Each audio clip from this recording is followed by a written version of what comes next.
अस्सलामुअलैकुम, मैं हूँ सुमैया और आपके साथ शेयर करूँगी आज बहुत ही ज़बरदस्त से केक की रेसिपी। नेमतें बेशुमार चैनल में आपको खुशामदीद।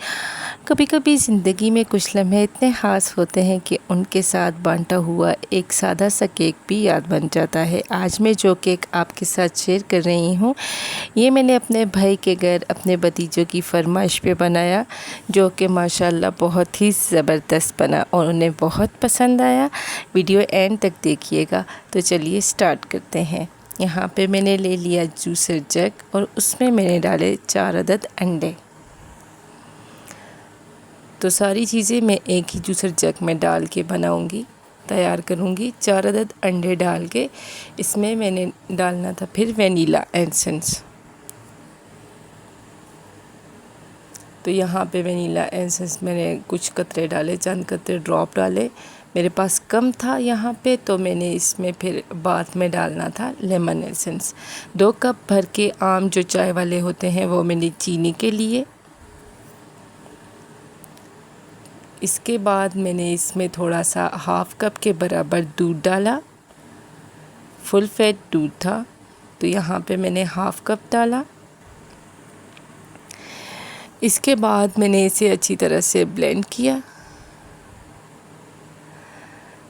इसको तकरीबन आधा घंटा मैंने अच्छी तरह से ब्लेंड करते रहना है। इसके बाद मैंने इसमें डाला था घी मैंने कप के हिसाब से नहीं डाला था। पहले लेमन एसेंस का 1 चम्मच डाला, फिर इसके बाद मैं डालूँगी इसमें चम्मच भर के घी के। 4 चम्मच मैंने इस बड़े साइज़ के भर के इसमें घी के डाले। इसके बाद इसको फिर अच्छी तरह से मैंने ब्लेंडर को चला दिया। तो इसको मैंने एक बाउल में निकाल लिया, क्योंकि ये अच्छी तरह से फ्लफ़ी रेडी हो गया था। 3 कप छान के अच्छी तरह से मैदे के यूज़ किए इसमें। इसके बाद 2 चम्मच भर के मैंने बेकिंग पाउडर लिया। बेकिंग सोडा नहीं लेना, बेकिंग पाउडर लेना है। तो बहुत ज़्यादा भर के नहीं लिए, बस आम से भरे, मतलब कि एक होता है डबल भरा हुआ चम्मच नहीं लेना। तो यहाँ पे मैंने अच्छी तरह से इसे मिक्स कर लिया। तो मुझे ये लगा कि बैटर इसका सख्त है, तो हाफ़ कप मैंने और इसमें दूध का ऐड कर दिया, ताकि इसका जो बैटर है वो थोड़ा सा पतला हो जाए। तो ये देखिए, ये बिल्कुल फ्लफ़ी बने और रिबन सा ये गिरने लग जाए। तो बहुत मुसलसल बीट करने के बाद ये इस तरह से हो गया। तो ये देखिए, मैं अभी बाउल में निकालूंगी और इसके रिबन कैसे बन रहे हैं। ये बहुत परफेक्ट तैयार हो गई है डो। तो मैंने इसे 2 हिस्सों में तकसीम कर दिया। अब इसके बाद मैंने एक में डालना है ज़फ़रान एसेंस।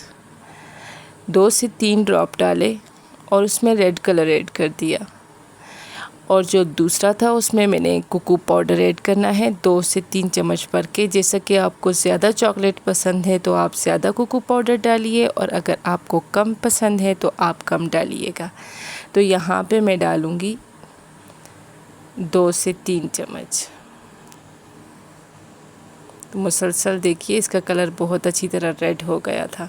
तो यहाँ पे मैं अभी कोको पाउडर डालूँगी 2 चम्मच भर के। तो ये काफ़ी था।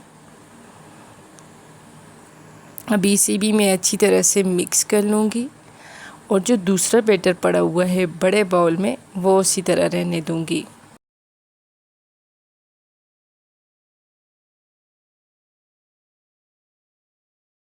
तो इसके बाद मैंने पतीली ली, पतीली में मैंने डाला घी को अच्छी तरह से मैंने लगा दिया हाथों की मदद से। फिर मैंने इसमें थोड़ा सा मैदा डस्ट किया और इसे चारों तरफ फैला के बाकी मैदा निकाल लिया।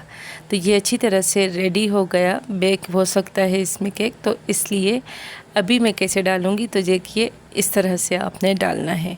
तो यहाँ पे बैटर मैंने थोड़ा सा कोको पाउडर वाला लिया, फिर मैंने वनीला एसेंस वाला लिया, और फिर मैंने ज़फ़रान का लिया। यहाँ पे आप ज़र्दा कलर भी ऐड कर सकती हैं, और स्ट्रॉबेरी फ्लेवर हो तो यही कलर ठीक है। तो यहाँ पे फिर मैंने बारी बारी इसी तरह से डालते रहना है सारे अमेज़े को इसी तरह से। तो ये लाइनिंग बनती रहेगी। अच्छा, आँच का मसला हो गैस का, तो ये जो डिज़ाइन है इतना परफेक्ट नहीं रहता। बीच का जो डिज़ाइन होता है, कटिंग करके जो लेयर आती हैं वो वाज़िया होती हैं। जो ऊपर वाली डिज़ाइनिंग होती है वो कभी कभी तो सही आती है, लेकिन जब कभी कभी आँच का मसला हो तो सही नहीं आती। तो फिर मैंने एक छुरी की मदद से बस अंदर की तरफ लाइनिंग लगाई, लेकिन जब बेक करने लगी तो मैंने आके देखा कि मेरी जो छोटी बच्ची थी ना, उसने छुरी की मदद से मुझे देखती रही तो और लाइनिंग भी कर दी। तो यहाँ पे अभी मैं बेकिंग करने लगी थी, तो बेकिंग के लिए मैंने पतीले को प्री हीट करने के लिए रख दिया था। उसमें मैंने कोई भी एक प्लेट ले के, आपने रख देनी है तो मैंने प्लेट रख दी थी, अगर स्टैंड है तो वो रख दीजिए। तो अभी इसको मैंने अच्छी तरह से ढक्कन में कपड़ा लगा के 45 मिनट के लिए रख दिया था। तो यहाँ पे पूरे 45 मिनट के बाद जब मैंने चेक किया तो माशाल्लाह बहुत ही ये फूल गया था। तो ये देखिए पतीली भर गई थी केक से, माशाल्लाह बहुत परफेक्ट बना था। तो मैंने बोला मैंने एक छुरी की मदद से ही इसे चेक कर लूँ। जब मैंने एक छुरी इसमें डाली तो ये देखिए माशाल्लाह बहुत परफेक्ट अंदर की तरफ गई, और जब निकाली तो बिल्कुल साफ़ निकली। तो इसका मतलब कि आपका केक बिल्कुल रेडी है। अब देखिए यहाँ पे डिज़ाइनिंग इसकी उस तरह की नहीं रही जिस तरह की मैंने बनाई थी, लेकिन जब मैं इसकी कटिंग करूँगी तो इसकी डिज़ाइनिंग बिल्कुल वही कलर होंगे लेयर में। तो मैं आपको फुल इसकी कटिंग करके भी बताऊंगी। तो ये देखिए मैंने इस तरह अच्छी तरह से गरम गरम ही कटिंग कर लिया था, क्योंकि बच्चों से सब्र नहीं हो रहा था। तो ये देखिए हाथ बार बार वो आगे लेके आ रहे थे कि हमें दें हमें दें। तो ये देखिए इस केक की कितनी प्यारी सी लेयर बनी थी, और अंदर से जैसे हमने बारी बारी केक डाला उसी तरह से बनी इसकी लेयर, बहुत परफेक्ट बनी। लेकिन इसकी ऊपर वाली जो डिज़ाइनिंग थी वो उस तरह नहीं रही, क्योंकि केक बहुत ज़्यादा फूला था। तो ये देखिए माशाल्लाह बहुत ही ज़बरदस्त सा स्पॉन्जी केक हमारा रेडी हो गया था। तो आपसे गुजारिश है कि अगर आपको मेरी वीडियो पसंद आई तो दुआओं में मेरी भाइयों के लिए बहुत दुआ करिए कि अल्लाह पाक उनको हलाल रिज़्क़ अता करे, उनकी परेशानियां दूर करे और उन्हें ढेरों खुशियां अता करे। अल्लाह पाक हर बहन के भाई को खुशियां दे, उनको कोई हम ना आए। अगर आपको मेरी ये रेसिपी पसंद आए तो मेरे चैनल को ज़रूर सब्सक्राइब करिए। ये आपकी तरफ से प्यार होता है, मोहब्बत होती है। तो इंशाल्लाह नेक्स्ट वीडियो में आपके साथ मुलाकात होगी। इंशाल्लाह दुआओं में याद रखिएगा आप भी मुझे। अल्लाह पाक आप सबको अपने हिफ्ज़ व अमान में रखे, खुश रखे, आबाद रखे। अल्लाह हाफ़िज़, फ़ी अमानिल्लाह, जज़ाकल्लाह।